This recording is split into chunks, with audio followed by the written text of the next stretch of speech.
What's going on, guys? My name is Witness here, back to the brand new video. Today we're going to be looking at furbsa, a player that I've known for a little while, has been a college player for Northwood University, and now is part of Lenny Time, the up-and-coming free agent roster that's taken series off NYFU, Sonics, SEAL Team, TSM Academy, as well as others. Um, and he's been playing really, really well recently on the Jet, and so we're just going to look at some of the things that he does as well as his team does, to sort of uh, make this work. So I just wanted to highlight a couple of his better maps, obviously against Sonics and against Teal Team, as well as TSM Academy. Where is it? So um, again, 300 ACS. He's playing extremely well. He's playing on Jet. Um, 29 and 19 kill games against Sonics. Again, this is another top team. Currently ranked 20, so again, top 20 team.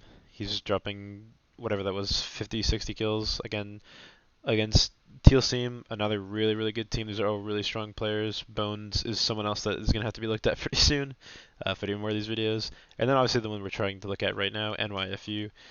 He goes for 52 as well as this insane fracture map. I think he got overshadowed by Swayze on this map because Swayze had a couple of nice clutches, as well as obviously top fragged.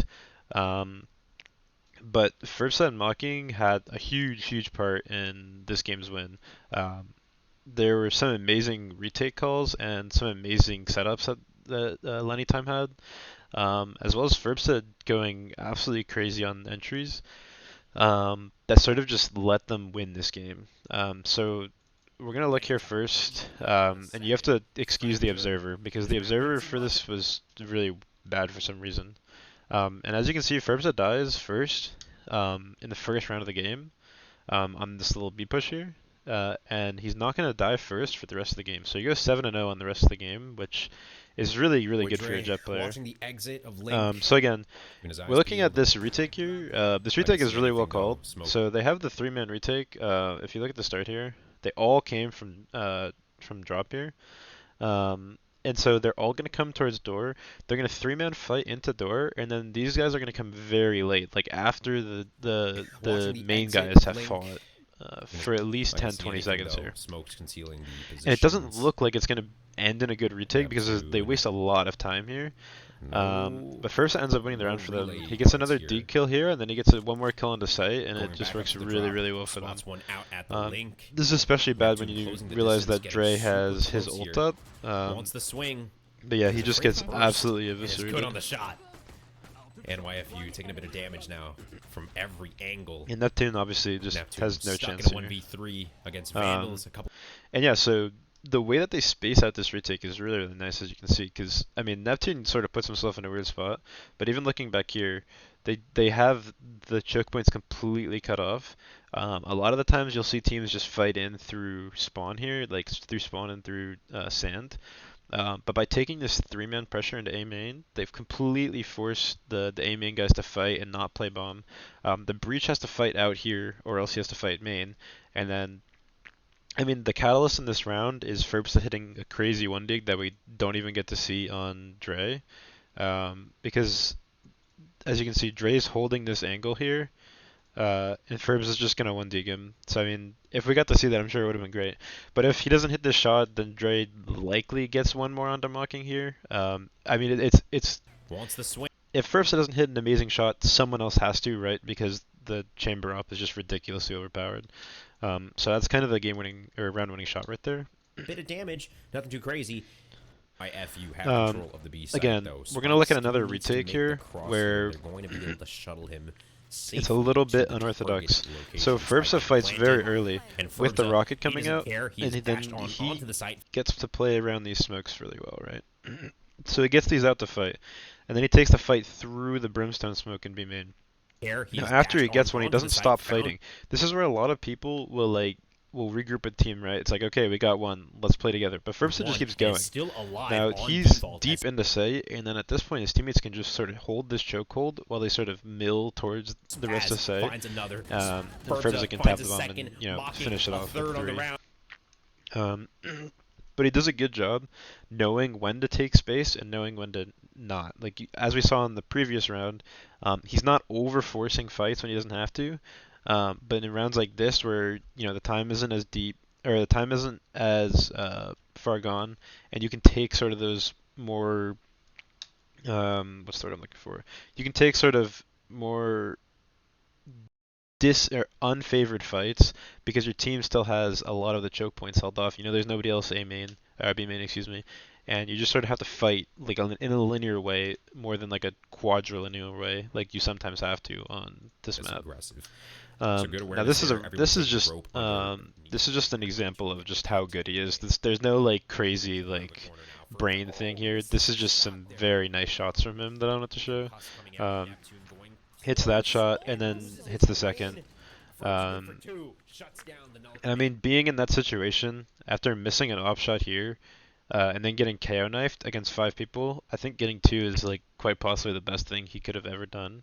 I'm not sure if he gets knifed before he can dash.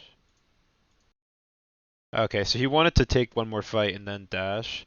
Oh wait, no, the kill ults. Oh, misses the shot there. Ah, there. Okay, yeah. So he can't even dash out. So I mean, he has no util. He just gets two. I mean, that's pretty insane for him. To the push um, though, shot up has spotted. looking at this one, I mean, again, this is just a 2v2. It's really well played. So Easy thinks there's some sort of flank, but shot up is obviously right here.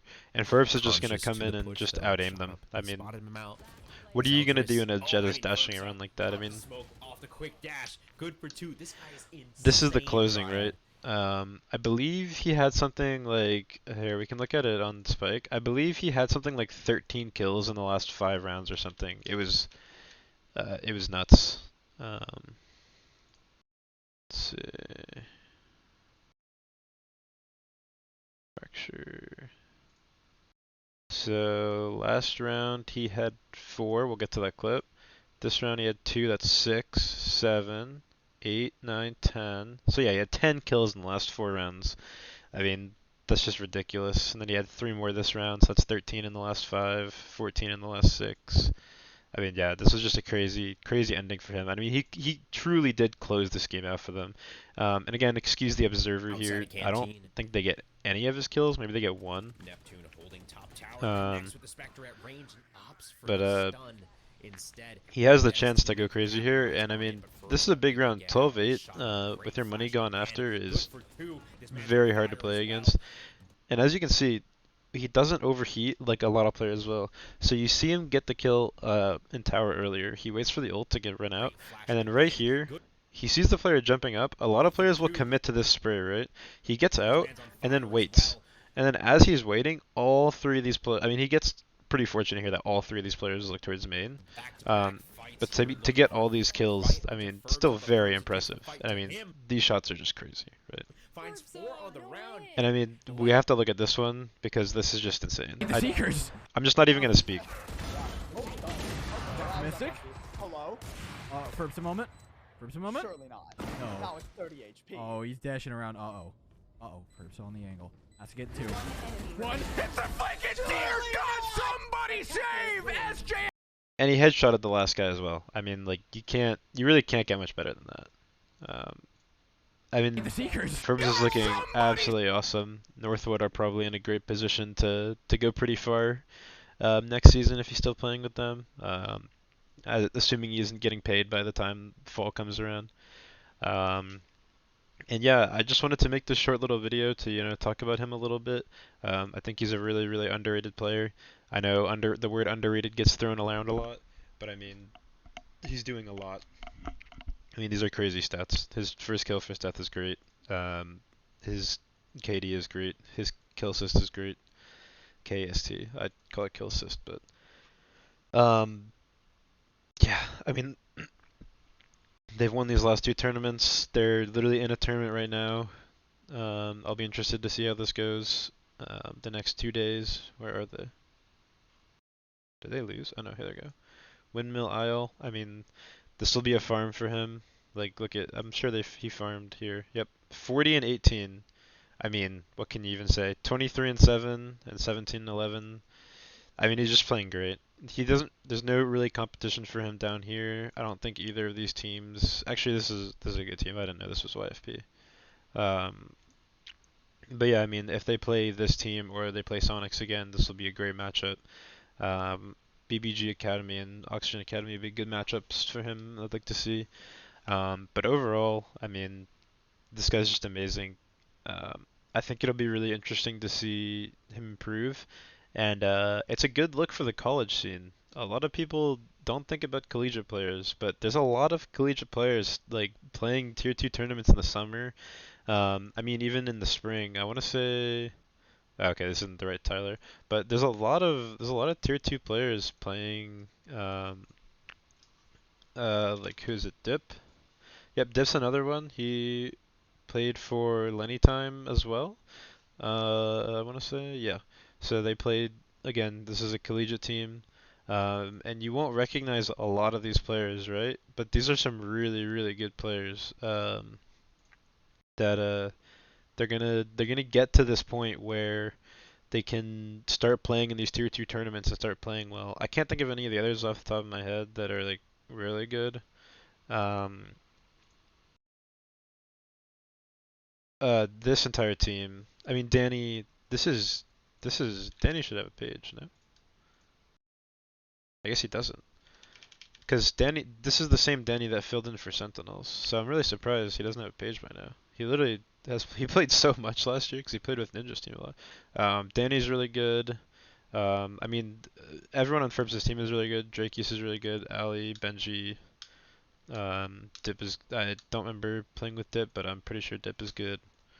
Tyler is pretty good. Obviously, Renz is good. Um, but anyway, this wasn't a point to say that Collegiate Valorant. This was a furbsa video. And if anyone wants to see more of these, let me know. I think they're pretty interesting.